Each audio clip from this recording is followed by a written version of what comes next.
एक ही नूर से हुक्म हजूर से सारी सृष्टि साजी, भाई पंडित काजी। एक ही जात है, एक ही जात है, एक ही जात है, एक ही जात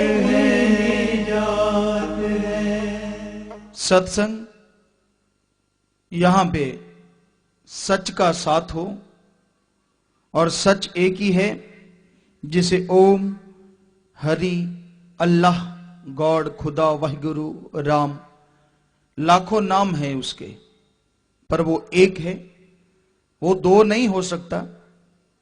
तो वो सच था, सच है, सच रहेगा। संग उस भगवान की चर्चा, प्रभु की चर्चा, बिना ढोंग, बिना दिखावे, बिना चढ़ावे पैसे के, उसका नाम सत्संग होता है। सत्संग में जो जीव चल के आते हैं उन्हें फल जरूर मिलता है। जैसी श्रद्धा, जैसी भावना, जैसा विचार, वैसा ही सत्संग का फल प्रभु देते हैं। राम झरोखे बैठ के सबका मुजरा ले, जैसी जिसकी भावना तैसा ही फल दे। जैसी भावना है, जैसी श्रद्धा है, वैसा ही भगवान फल देते हैं। वैसे ही ओम हरि अल्लाह राम झोलियां भरते हैं। इंसान सत्संग में आता है, बहुत बड़ी बात है। इस घोर कलयुग में, बुराई के युग में, यहां हाथ को हाथ खाए जा रहा है। गर्ज स्वार्थ में लोग अंधे हैं। गर्ज के बिना कोई बात करना पसंद नहीं करता। ऐसे घोर कलयुग में भगवान की याद में आके बैठना, ओम हरि अल्लाह राम की याद में बैठना बहुत बड़ी बात है, और उस भगवान की दया मेहर लेके आती है। मेला मुजरा है, तमाशा है, वहां इंसान दौड़ के जाता है। लेकिन सत्संग की बात आती है, सत्संग में आने से परहेज करता है, डरता है। सत्संग में कोई चल के भी आता है तो उसे यूं लगता है जैसे भगवान पे एहसान कर दिया हो, कि देख भगवान, मैं तेरी याद में बैठ गया हूं, कल को उलाना मत देना कि मैं आया नहीं। अंदर चाहे और ही खिचड़ी पक रही है, बड़ी मुश्किल से आया हूं, काम खोटी हो रहा है, क्या करूं, फला आदमी ने कह दिया, ना आता तो शर्म आती है। पता नहीं क्या क्या सोचता है मन जालिम। अंदर बुरे विचार चलते हैं, लेकिन फिर भी राम नाम में आके बैठ गए, मालिक की याद में बैठ गए, बहुत बड़ी बात है। सत्संग में मालिक के नाम का रंग जरूर चढ़ता है। ये कहावत मशहूर है, खरबूजे को देख के खरबूजा रंग पकड़ता है। वैसा ही इंसान किधर भी बैठे, जैसा संग करेगा, सोबत करेगा, वैसा उस पे असर जरूर होगा। बुरे लोगों के पास बैठेगा तो बुराई के विचार अंदर आने शुरू हो जाएंगे, बुरी सोच आएगी, खोटे विचार चलेंगे। भले पुरुषों का संग करेगा तो भले नेक विचार आएंगे, और अगर सत्संग करेगा तो भगवान की याद आएगी, अपने मालिक अल्लाह राम की याद आएगी, और वो याद इंसान को कंकर पत्थर से पारस बना देती है। ऐसी खुशी बख्शती है, ऐसा परमानंद बख्शती है जो कहने सुनने से परे है। सत्संग में आना मुश्किल है। सत्संग में जब भी मुंह करो काम धंधे इतने ज्यादा आ जाते हैं कि पूछो मत। मन कहता है अगर अब चला गया इतना धंधा खोटा हो जाएगा, इतना काम खराब हो जाएगा, इतनी परेशानी हो जाएगी, इतने पैसे का लॉस हो जाएगा। और कहीं शादी में जाना हो, ससुराल में हो तो कहना ही क्या, किधर भी जाना हो तो दौड़ा चला जाता है। तब काम धंधा खराब नहीं होता, तब तो दौड़ के जाता है, छुट्टी की भी जरूरत नहीं, मन भी नहीं रोकता, कहता जा जा, क्यों वहां मान बढ़ाई मिलेगी, जीजा जी कहते हैं सब। तो इंसान मान बढ़ाई का भूखा है, ये चाहता है कि यहां मान बढ़ाई हो, वहां दौड़ के जाता है। और जहां सच्ची बात सुनने को मिल जाए कन्नी कतराता है कि वहां तो किसी ने उलाहना तो देना नहीं, क्यों नहीं आया, कोई डर नहीं, मन कहता है मार जा छुट्टी, कोई फर्क नहीं पड़ता। वो चाहता ही है कि कोई राम नाम में ना बैठे, कि दुनिया में फंसा रहे। लेकिन फिर भी जो लोग मालिक की याद में बैठते हैं, समय निकालते हैं, इस घोर कलयुग में, बुराई के युग में, जरूर भगवान की दया मेहर उन पे होती ही होती है समय के अनुसार। तो इंसान सत्संग में आए, पर पूरन संत पीर फकीर की सत्संग में, मुर्शिद कामिल के सत्संग में। पूरन संत पीर पैगंबर कौन सा होता है? संत सदगुरु।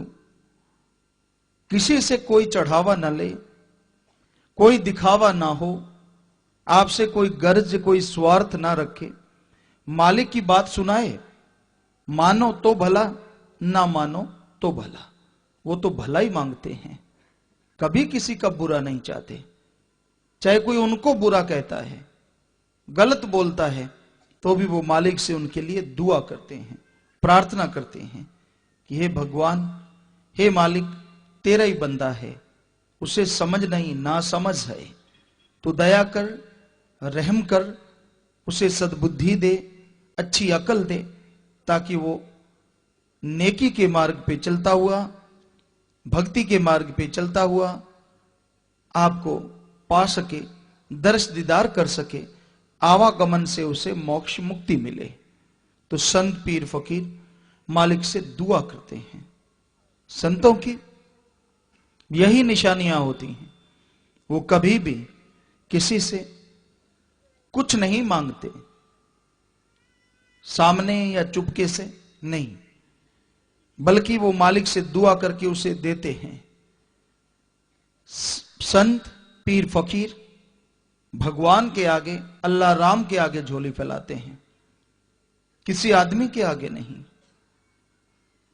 मांगन मरण समान है, मत कोई मांगो भीख, मांगन से मरना भला, यह सतगुरु की रीत। कबीर साहब के वचन।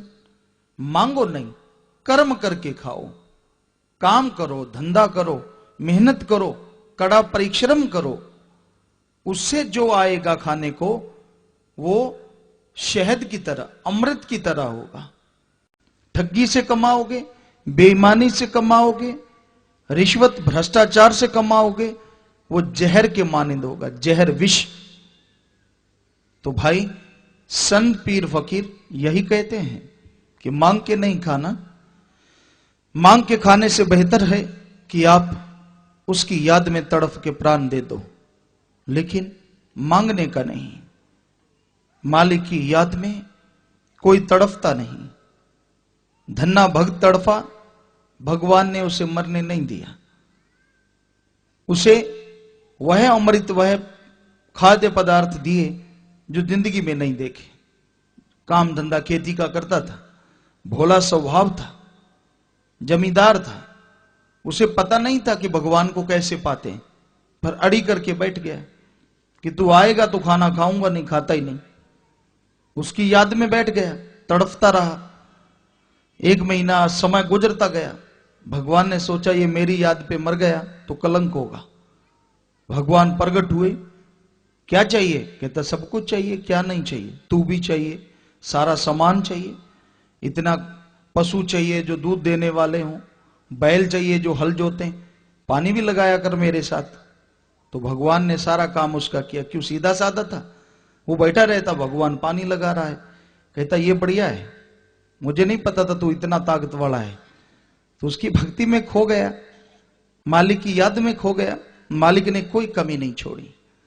तो जो उसकी याद में तड़पते हैं, भगवान कमी नहीं छोड़ते, पर उसकी याद में तड़पता ही नहीं कोई। कोई छे जो मालिक की याद में तड़पता है, वरना तो लोग अपने काम धंधे में, दुनियादारी में, बुराइयों में, बुरी सोच में, खुदी में, अपनी मान बढ़ाई में तड़पते रहते हैं। उस भगवान की याद में तड़पे तो सुख शांति मिले। अगर 2 आंसू अश्रु मालिक की याद में बह जाते हैं, हीरा मोती बन जाते हैं। उसकी याद में बहें तो औलाद के लिए बहते हैं, रोता है इंसान। पैसा चला जाए तो रोता है, काम धंधे में खराबी हो तो रोता है, नुकसान हो जाए तो रोता है। बस उसकी भगवान की याद में कोई तड़पता नहीं। उसकी याद में लगन से अगर कोई उसे याद करे तो कभी नहीं छोड़ता वो। उसकी याद में उसी का बन जाए। ज्यादातर लोग उसके नहीं बनते, अपने काम धंधों के बनते हैं, मान बढ़ाई के बनते हैं, मन के बनते हैं। उन्हें खुशी कहां से मिले? तो संत कभी भी किसी से कुछ नहीं मांगते।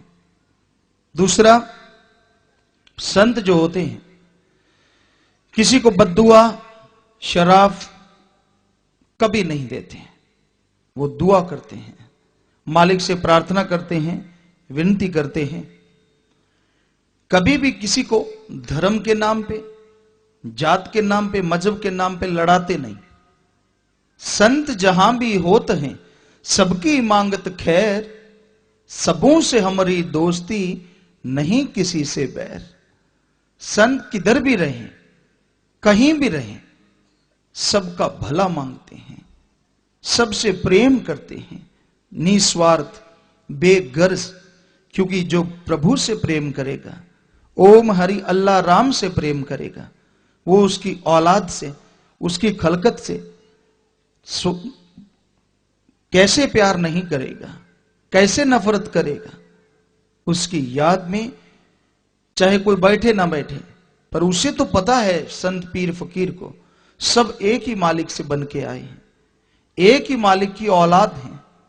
इसलिए वो सबसे प्रेम करता है जो संत पीर फकीर होता है, पर किसी सामान से नहीं कि तेरे पास धन ज्यादा है तुझे प्यार ज्यादा करेगा, नहीं, ऐसा उसका कोई मतलब नहीं होता।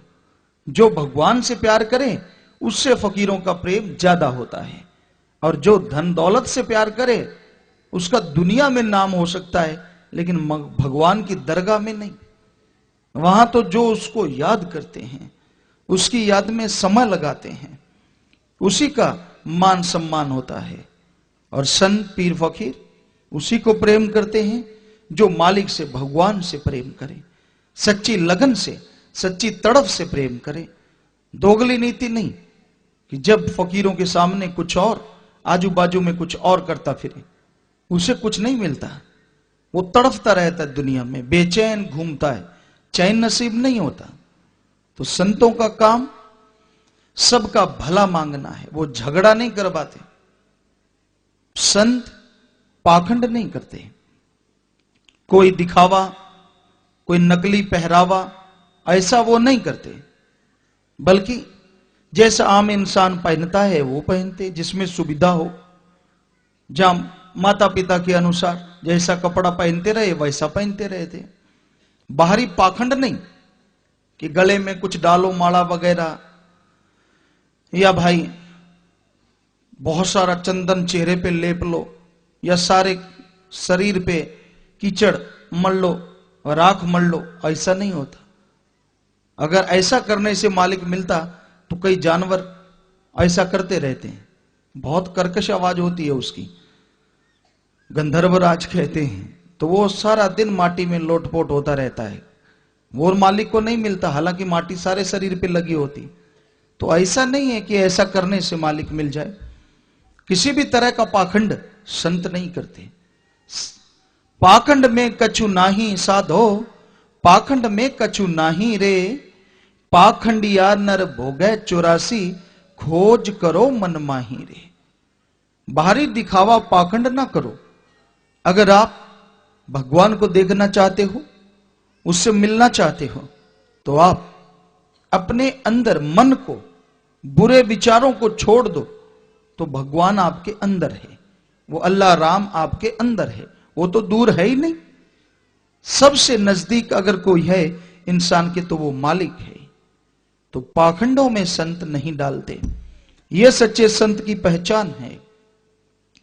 और वह समाज में आता है, दुनिया में आता है, लोगों को पाठ पढ़ाता है, नाम जपो, प्रेम करो, किसी जीव का दिल न दुखाओ। यह याद रखो कि इस दुनिया से एक दिन जाना है। याद रहेगा तो यहां पे ठगियां बेईमानियां नहीं करेगा, बुरे कर्म नहीं करेगा। किस लिए? जब साथ तो कुछ जाना नहीं, और क्या जाना है? ये जिस्म, ये शरीर भी साथ नहीं जाएगा। इसको भी बेटा जला देगा या धरती में दफना देगा। फिर क्यों पाप करो, क्यों बुरे कर्म करो? तो संत पीर फकीर यह समझाते हैं कि साथ कुछ भी जाने वाला नहीं, जाने वाला है राम नाम का जाप। ओम हरि अल्लाह गॉड खुदा रब की भक्ति इबादत। जितना जाप करोगे मालिक की भक्ति, उतना ही आपका इस जहान में, अगले जहान में मान सम्मान होगा, नाम अमर हो जाएगा। तो मालिक की भक्ति में ताकत है। संत आके मालिक का वह सच्चा नाम लोगों को बताते हैं और बदले में कछु नहीं लेते, क्योंकि मालिक का जो नाम है वो बिकाऊ नहीं है, कोई उसकी कीमत नहीं लगा सकता, वो तो अनमोल है। ईश्वर नाम अमोल है, बिन दाम बिकाए, तुलसी ये आश्चर्य है, ग्राहक कम ही आए। कि ईश्वर का नाम अनमोल है, कोई उसे कैसे खरीद लेगा? ऐसा अनमोल नाम अगर कोई फकीर आके फ्री में, मुफ्त में देता है, तो वह फलेगा फूलेगा। जो पैसा लेता है वह एक तरह से मालिक के नाम पे ठगी है, क्योंकि भगवान का नाम बिकाऊ नहीं है, उसे कोई खरीद नहीं सकता, वो तो अनमोल है। और संत फकीरों का यह काम होता है, कर्तव्य होता है कि वह अनमोल नाम को बिना दाम के दे। तो भाई संत पीर फकीर मालिक का नाम बताते हैं, लोगों को उसका जाप करना, भक्ति करना सिखाते हैं कि कैसे मालिक के नाम का जाप करना है, कैसे सुमरन करना है, चलते बैठ के लेट के काम धंधा करते हुए कर्म करते रहो। बस जीभा से या जुबान से, ख्यालों से मालिक के नाम का जाप करो। जितना जाप करोगे उसका फल जरूर मिलेगा। तो मालिक का नाम लेना जरूरी है। चाहे कोई गृहस्थी है, घर गृहस्थ में रहता है, चाहे कोई साधु है, भगवान के नाम के बिना सब थोथे हैं। अगर राम का नाम जपो तो भाई सब कुछ मिले। जैसे रविदास जी ने कहा, मन चंगा कटौती में गंगा, कि आपका अगर विचार अच्छा है तो चाहे कहीं भी रहते हो वहीं पे पवित्रता है, मालिक के दर्श दीदार है। और अगर आप मन के गुलाम हो, चाहे घर बार त्याग दिया, कुछ भी कर दिया, फल नहीं मिलता। जब तक कि सुमरन नहीं करते। नाम का जाप जरूरी है, कम से कम आधा घंटा सुबह शाम इंसान को जाप करना चाहिए। करके देखो, इतनी जिंदगी वैसे गुजार दी। आप नियम बना लो, दृढ़ संकल्प कर लो कि हमने आधा पौना घंटा सुबह और आधा पौना घंटा शाम को सायंकाल में मालिक की याद में लगाना है। तो आप करके देखोगे, पता चलेगा कैसा सुख मिलता है, परमानंद मिलता है। पर इंसान मालिक की याद में बैठना नहीं चाहता, गप शप मारने हो बड़ पाके भी जाता है। यानी इतनी दूर जाता है कि कितनी दूर जाना पड़े, बस कोई गप मारने वाला मिलना चाहिए, चुगली, निंदा, बुरे कर्म करने वाला। सारा दिन लोग दूसरों की बुराई गाते हैं, चुगली करते, निंदा करते हैं, बैठे बैठे। क्या मिलता उनको? कोई नशा मिलता है, कोई तगमा मिलता है, कोई पैसा मिलता है? कुछ भी नहीं। फिर भी बाज नहीं आते, बैठे लगे रहते हैं सारा दिन, दूसरों की मैल धोते रहते हैं। धोबी बन के दूसरों की मैल धोई, दूसरों की बुराई गाई, वो खुद में बुराई आ गई और उसकी साफ हो गई। ये रूहानियत है, सूफियत यही बताती है। पर ये हमने देखा कि ये रखता है कि किसी को पता ही ना चले और करेगा जाके चुगली निंदा जरूर। ऐसे भी लोग दुनिया में पैदा होते हैं।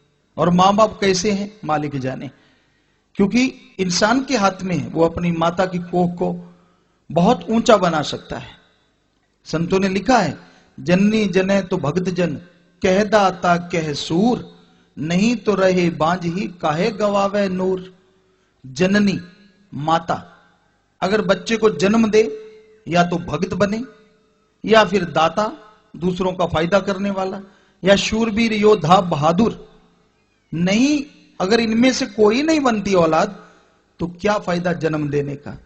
इससे तो बांझ ही भली ना बच्चा पैदा करती, क्यों नूर गवाया अपना, 9 महीने तकलीफ उठाई। तो भाई संत पीर फकीरों ने जो लिखा वो बिल्कुल सही है। जैसा मां बाप का आचरण वैसा बच्चे का।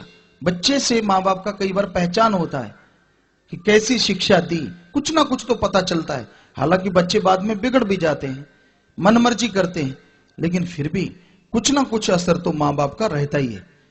तो इंसान को कभी भी बुरे कर्म नहीं करने चाहिए। अपने तक ही नहीं, मां बाप तक बात जाती है। इंसान का पता चलता है कैसे संस्कार मिले, कैसे उसको विचार मिले।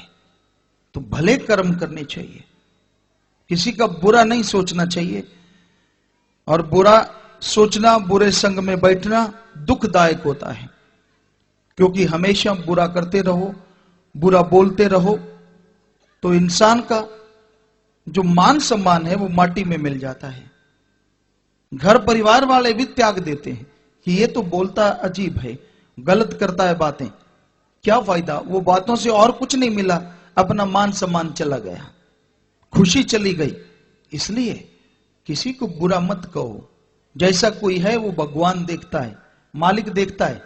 आप में अगर हिम्मत है तो अपने अंदर की बुराइयों से लड़ो। खुद के अंदर जो गलत आदत है, गंदी आदत है, जो खुद के अंदर खोटे विचार चलते हैं, उनको त्यागो। राम नाम के द्वारा, प्रभु की भक्ति के द्वारा, ओम हरि अल्लाह राम की भक्ति इबादत करोगे तो वो बुरे विचार दूर होंगे।